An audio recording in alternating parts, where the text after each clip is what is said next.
Nous lançons un porte-à-porte de masse de 20 000 PME, entreprises de taille intermédiaire, essentiellement industrielles, mais pas seulement, France entière, tous les territoires, tous les départements, pour convaincre et accompagner les entrepreneurs, femmes, hommes, dans leur transition climatique.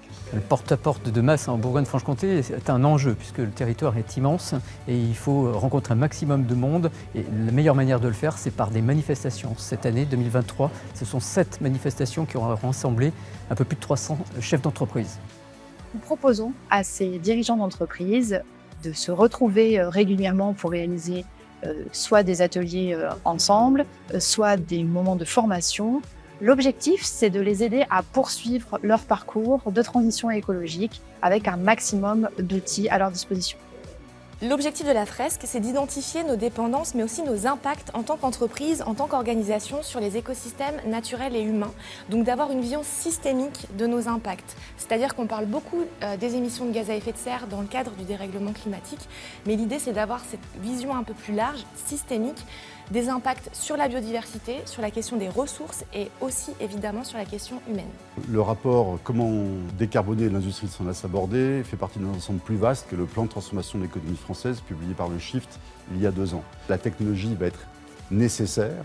Il va falloir développer les technologies de rupture le plus vite possible, ce qui ne va pas être facile avec les conflits d'usage. Il y aura des problématiques sur le lithium, sur l'hydrogène, l'électricité disponible, bref des conflits d'usage. Et bien dans ce cas-là, la sobriété sera absolument nécessaire. Donc il y aura des gagnants, mais il y aura aussi des perdants parce qu'il va falloir réduire les flux physiques. C'est effectivement la première fois que je participe à un événement organisé par BPI France. J'ai été très agréablement surprise par la qualité des intervenants. Ce type d'événement permet, comme vous le voyez derrière moi, de pouvoir échanger avec les industriels de la région.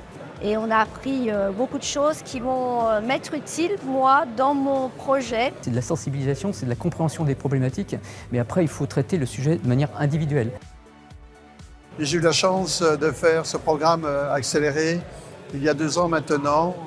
C'est un lieu d'échange, un lieu d'ouverture, un lieu de rencontre. Diag Décarbonation qui là nous a permis d'avoir le bilan carbone de l'entreprise et de pouvoir mener un certain nombre d'actions pour réduire cet impact carbone. Et on voit d'autant plus aujourd'hui que c'est hyper important. Ça nous met des deadlines et il y a tout un plan d'action et un planning et qui nous oblige à avancer sur ces sujets. On a fait appel à BPI pour un financement Prévert pour l'installation d'une ferme photovoltaïque sur le toit de l'entreprise. Et sans ces aides-là, je pense qu'on l'aurait pas fait. Et nous-mêmes, on n'a pas le temps de lancer tout ça. Moi, j'encourage les sociétés à prendre toutes ces actions-là qui sont vraiment bénéfiques pour les entreprises et qui nous aident à aller vers la transition écologique, qui est absolument nécessaire. De toute façon, on ne pourra pas y couper. Il y a vraiment urgence dans le domaine et donc si vous pouvez être nombreux à rejoindre la communauté du Coq Vert, venez.